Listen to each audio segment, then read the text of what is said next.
श्री महालक्ष्मी व्रत कथा, हाथी पूजा व्रत कथा। यह व्रत अश्विन मास की कृष्ण पक्ष की अष्टमी को किया जाता है।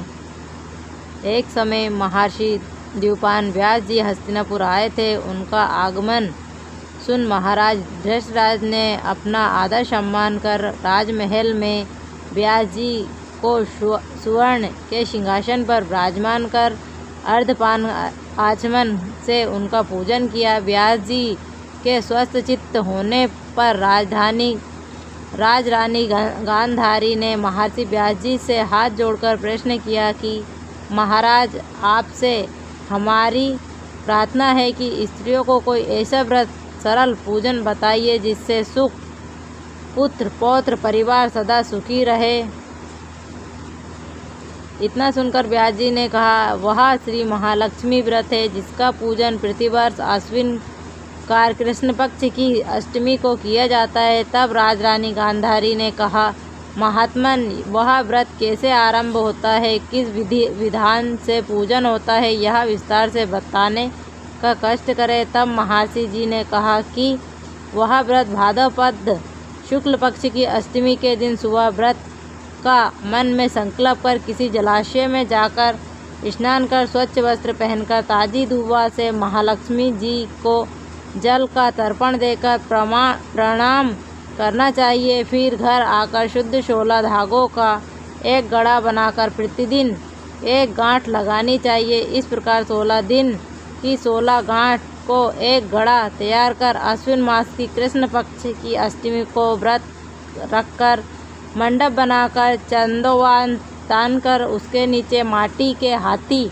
पर महालक्ष्मी की मूर्ति स्थापित कर तरह तरह की पुष्पमाला से लक्ष्मी जी व हाथी का पूजन करके कई पकवान सुवासित पदार्थों का नैवेद्य समर्पण कर और श्रद्धा सहित महालक्ष्मी व्रत करने से आप लोगों को राज्य लक्ष्मी सदा स्थिर रहेगी। ऐसा विधान बताकर व्यास जी अपने आश्रम को प्रस्थान कर गए। इधर समय अनुसार भाद्र मास की शुक्ल पक्ष की अष्टमी से समस्त राज्य घरानों की रानियां व नगर स्त्रियों ने महालक्ष्मी जी का व्रत आरंभ कर दिया। बहुत सी नारियां गांधारी के साथ प्रतिष्ठा मान हेतु व्रत का साथ देने लगी। कुछ नारी माता कुंती के साथ भी व्रत का आरंभ करने लगी। ऐसे होते होते 15 दिन व्रत के समापन होकर 16वां दिन आश्विन कृष्ण पक्ष की अष्टमी का आ गया। उस दिन प्रातः काल से नगर की रानियों ने उत्सव मनाना आरंभ कर दिया और समस्त नर नारी राजमहल में गांधारी जी के यहाँ उपस्थित हो तरह तरह से महालक्ष्मी जी का मंडप व माटी के हाथी बनाने सजाने की तैयारी करने लगी। गांधारी जी ने नगर की सभी प्रतिष्ठा नारियों को बुलाने को सेवक भेजा, पर कुंती को नहीं बुलाया गया और न कोई सूचना भेजी। उत्साहवाद की ध्वनि गूंजने लगी जिससे सारी हस्तिनापुर में खुशियों की लहर दौड़ गई। माता कुंती ने ऐसा अपना अपमान समझकर बड़ा रंज मनाया और व्रत की कोई तैयारी न की। इतने में महाराज युधिष्ठिर, अर्जुन, भीमसेन, नकुल, सहदेव सहित 5 पांडव उपस्थित हुए। अपनी माता को गंभीर देख अर्जुन ने प्रार्थना कि माता, आप इतनी दुखी क्यों हैं? तब कुंती ने कहा, बेटा, जाति अपमान से बढ़कर कोई दुख नहीं है।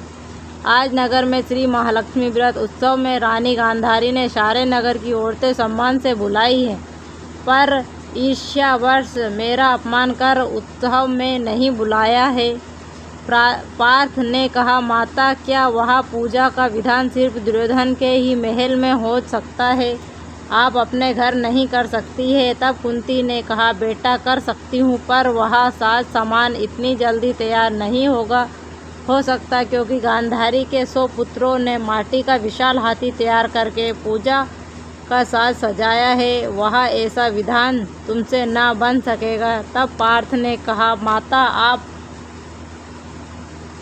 पूजा की तैयारी नगर में बुलावा भेजो। मैं ऐसा हाथी पूजन को बुला रहा हूँ, जो आज तक हस्तिनापुर वासियों ने ना देखा ना पूजा किया होगा। मैं आज ही इंद्रलोक से इंद्र का हाथी ऐरावत, जो पूजनीय है, उसे बुलाकर तुम्हारी पूजा में उपस्थित कर दूंगा। आप अपनी तैयारी करें। इधर माता कुंती ने सारे नगर में पूजा का ढिंढोरा पिटवा दिया और पूजा के विशाल तैयारी होने लगी। तब अर्जुन ने सुरपति को ऐरावत भेजने का पत्र लिखा और एक दिव्य बाण में बांधकर धनुष पर रखकर देवलोक इंद्र की सभा में फेंका।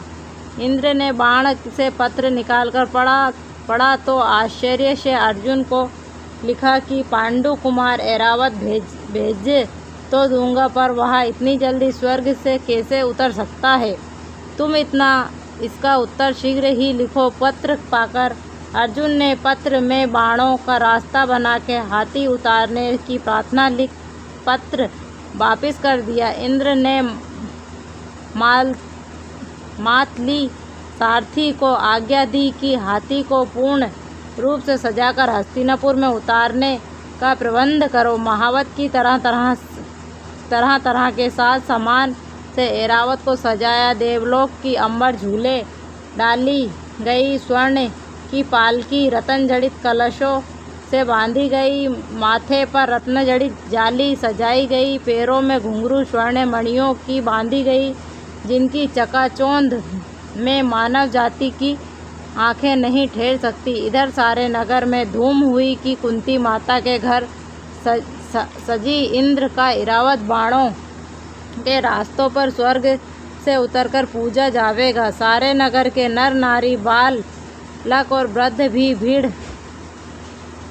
भीड़ ऐरावत को देखने एकत्र होने लगी। गांधारी के राजमहल में भी इस बात की चर्चा की बड़ी चहल पहल मच गई।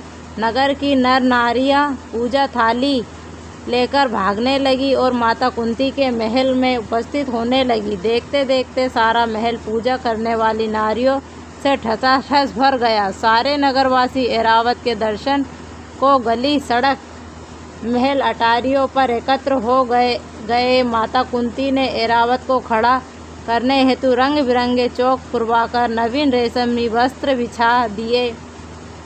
हस्तिनापुर वासी तरह तरह की स्वागत तैयारी में फूल माला अबीर केसर हाथों में लेकर पंक्तिबद्ध खड़े थे। इधर इंद्र की आज्ञा पाकर ऐरावत स्वर्ग से बाणों के बनाए रास्ते से धीरे धीरे आकाश मार्ग से उतरने लगा, जिसके शंखों की आवाज़ नगरवासियों को आने लगी। ऐरावत के दर्शन के लिए नगर नारियों ने जयकार के नारे लगाना आरंभ किया। सायकाल होते ही ऐरावत माता कुंती के महल के चौक में उतर आया। समस्त नर नारियों ने पुष्पमाला अबीर केसर से हाथी का स्वागत किया। महाराज धौम्य पुरोहित द्वारा ऐरावत पर महालक्ष्मी जी की मूर्ति स्थापित करा के वेद मंत्रों द्वारा पूजा की गई। नगर वासियों ने लक्ष्मी पूजा का स्वागत करके ऐरावत की पूजा की। फिर तरह तरह के मेवा पकवान ऐरावत को खिलाए गए। ऊपर से जमुना जल पिलाया गया। फिर तरह तरह के पुष्पों की ऐरावत पर वर्षा की गई। पुरोहित द्वारा स्वस्थ पुण्य ही वाचक कर व्रती नारियों द्वारा लक्ष्मी जी का पूजन विधान से कराया, किंतु कुंती ने व्रत के डोरे के गढ़ा में 16 गांठ लगाकर लक्ष्मी के सामने अर्पण किया। ब्राह्मणों को पकवान मेवा मिठाई देकर भोजन की व्यवस्था की गई। तब वस्त्र दिव्य स्वर्ण अन्य आभूषण देकर के ब्राह्मणों को संतुष्ट किया। तत्पश्चात सभी व्रत नर नारियों ने महालक्ष्मी जी को दीप जलाकर प्रेम से संपूर्ण पूजन कर आरती आरंभ की। श्री महालक्ष्मी वंदना दोहा। मात लक्ष्मी करो कृपा, करो हृदय में बात, मनोकामना सिद्ध करो पूर्व ही मेरी आस। यही मोर अरदास है, हाथ जोड़ विनती करूँ, जगत जननी जगदम्बा सब विधि करो सुवास। बोलो श्री लक्ष्मी मात की जय।